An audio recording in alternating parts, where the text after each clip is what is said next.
Selamat malam, salam sejahtera. Terima kasih karena bersama dengan saya di Nazilin Unity Channel. Ini satu kejutan daripada Anwar Ibrahim.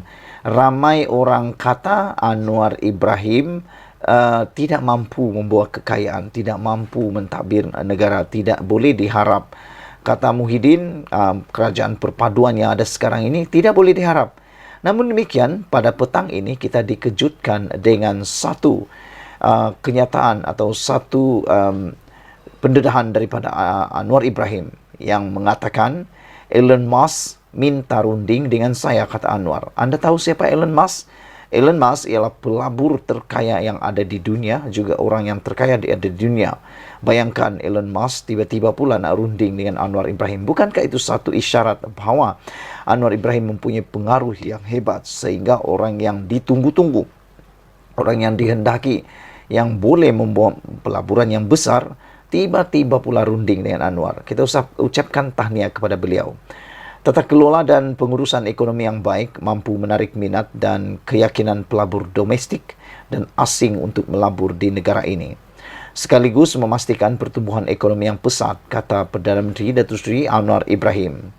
Beliau berkata ini terbukti apabila di bawah pentadbirannya yang mementingkan perkara berkenan, kemasukan pelabur asing berjaya dicatatkan dari China dan Jepun serta Arab Saudi baru-baru ini. Minggu hadapan, Elon Musk, Ketua Pegawai Eksekutif Tesla, meminta berunding dengan saya untuk bincang kemungkinan komitmen beliau untuk tambah pelaburan di Malaysia. Semua ini dengan bermulanya tata kelola serta pengurusan ekonomi yang baik, kata Datuk Seri Anwar Ibrahim. Minggu lalu saya jumpa pelabur dari Jepun yang mahu menambah dan mengembangkan pelaburan mereka. Beberapa bulan yang lalu saya ke negara China. Hasil pelaburan China ke Malaysia adalah paling tinggi dalam sejarah, kata beliau. Anwar berkata demikian ketika berucap pada Majlis Amanat Perdana Menteri kepada Penjawat Awam Negeri 9 di Dewan Majlis Bandaraya Seremban di Seremban hari ini. Selain itu, Anwar yang juga Menteri Kewangan berkata Syarikat Saudi Aramco dari Arab Saudi sebelum ini turut bersetuju untuk mengembangkan pelaburan mereka di Johor. Ini penting. Jika tiada pelaburan, pengangguran akan meningkat, ekonomi tidak akan berkembang, restoran, hotel dan lain juga akan terjejas, kata beliau lagi. Turut hadir Menteri Besar Negeri Sembilan Datuk Seri Aminuddin Harun, Menteri Pengangkutan Anthony Loke, Siu Fok, Ketua Setiausaha Negara KSN Tan Sri Muhammad Zuki Ali dan Ketua Pengarah Perkhidmatan Awam Datuk Dr. Zulkifli Muhammad. Saudara-saudara sekalian, dengan pendedahan daripada Anwar Ibrahim ini, pastinya ia akan menjadikan para musuh beliau menjadi lebih pening kepala. Bagaimana nak mencari lagi kelemahan Anwar Ibrahim? Bagaimana untuk menjatuhkan lagi Anwar Ibrahim? Kalau isu moral, Anwar Ibrahim dah menang. Kalau isu tentang pentadbiran pun Anwar Ibrahim dah menang. Isu ketidakstabilan pun Anwar dah menang. Ini kan pula isu ekonomi. Anwar Ibrahim berjaya menarik perhatian Elon Musk untuk merunding supaya berminat untuk menambahkan pelaburan beliau di Malaysia. Anwar Ibrahim mendedahkan mengapa Elon Musk bersetuju atau berminat untuk menambahkan komitmen beliau untuk tambah pelaburan di Malaysia. Ini semua bermula daripada tata kelola serta pengurusan ekonomi yang baik. Kita ucapkan tahniah syabas kepada Anwar Ibrahim kerana telah berjaya menjadikan Malaysia sekali lagi kuasa rantau Asia Tenggara Harimau Malaya. Ikuti terus ulasan selepas ini.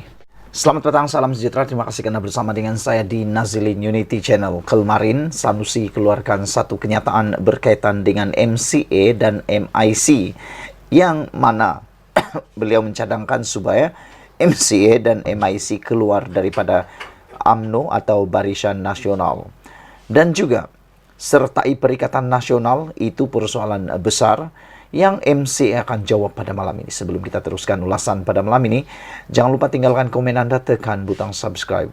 Saudara-saudara sekalian, persoalan adakah MCA akan menyertai PN akhirnya terjawab petang ini dengan satu perkataan sahaja, yaitu no. Presiden MCA Wee Ka Siong tidak berhasrat untuk melayan pelawaan PN supaya MCA dan MIC menyertai gabungan itu. Dalam ciapannya hari ini, Wee Ka Siong berkongsi laporan berita tentang jemputan Sanusi dan menjawab ringkas, no, tidak. Sanusi menghulurkan undangan itu susulan kenyataan MCA dan MIC bahawa mereka tidak akan menyertai pilihan raya negeri akan datang. Penolakan tegas itu senada dengan Pendirian Setiausaha Agung Parti Berkenan, Chong Sin Woon, yang berkata, MCA tidak ada rancangan sedemikian untuk meninggalkan Barisan Nasional. Katanya, keputusan untuk tidak bertanding pada pilihan raya negeri tidak ada kaitan dengan komitmen MCA kepada BN. Oleh itu, tidak timbul soal menyertai pakatan lain, katanya kepada Malaysia Kini. Terdahulu, Senator MCA T. Lian Ke berkata, keputusan parti untuk tidak bertanding adalah satu pengorbanan bagi memastikan pilihan raya negeri tidak akan dicemari dengan retorik perkauman dan agama yang memecah belahkan itu. Pilihan raya negeri akan diadakan di 6 negeri, iaitu Negeri Sembilan, Selangor, Pulau Pinang, Kedah, Terengganu dan Kelantan.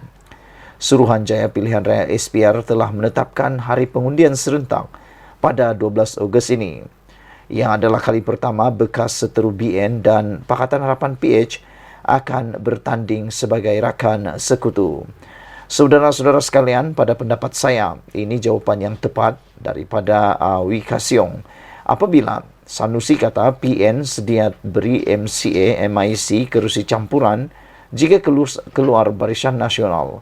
Itu daripada pengarah pilihan raya PN tidak menolak MCA dan MIC tidak bertanding PRN sebagai isyarat bantahan terhadap Zaid Hamidi sebagai pengurusi BN. Sanusi berkata, PN, Perikatan Nasional, sedia beri MCA dan MIC kerusi campuran jika keluar BN. Saudara, saya tidak percaya dengan apa yang dikatakan oleh Sanusi ini kerana menurut Muhyiddin Yassin, semua pembahagian kerusi telah pun sah, telah pun selesai. Jadi bagaimana mungkin MCA dan MIC tiba-tiba boleh pula mendapat kerusi daripada Perikatan Nasional sekiranya mereka keluar daripada Barisan Nasional? Ini hanya satu pancingan yang mana tidak akan berhasil. Kerana bayangkan, bos dah kata semua kerusi dah dibagi-bagi, selesai dibagi-bagi. Tapi tiba-tiba ada seorang ni mengatakan boleh pula beri kerusi kepada MCA dan MIC. Bagaimana dengan calon-calon lain? Bagaimana dengan parti lain yang telah pun sah mendapat kerusi tersebut? Ini pasti akan menyakitkan hati dan juga akan mengguris perasaan parti tersebut. Oleh sebab itu, adalah amat baik apabila Wee Ka Siong, Presiden MCA, telah menjawab dengan tegas bahawa mereka tidak akan melayan jemputan Sanusi dengan menjawab ringkas no untuk menyertai Perikatan Nasional. Jadi bolehlah kata, teruslah bermimpi untuk Sanusi supaya jangan berharap lagi MCA dan MIC menyertai Perikatan Nasional. Ikuti terus ulasan selepas ini. Anwar memberikan satu lagi kata-kata paling panas, paling mencuit hati. Pas.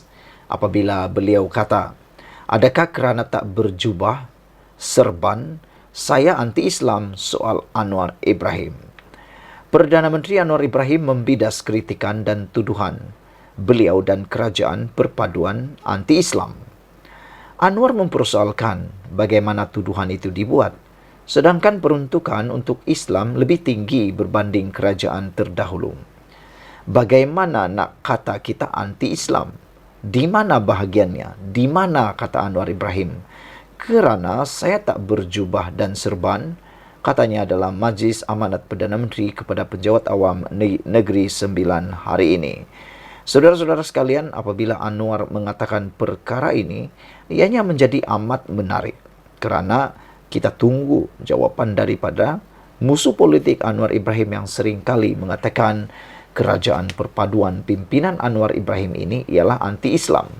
Namun demikian, fakta dan juga data menunjukkan Anwar adalah yang paling memberikan peruntukan untuk Islam lebih tinggi berbanding kerajaan terdahulu.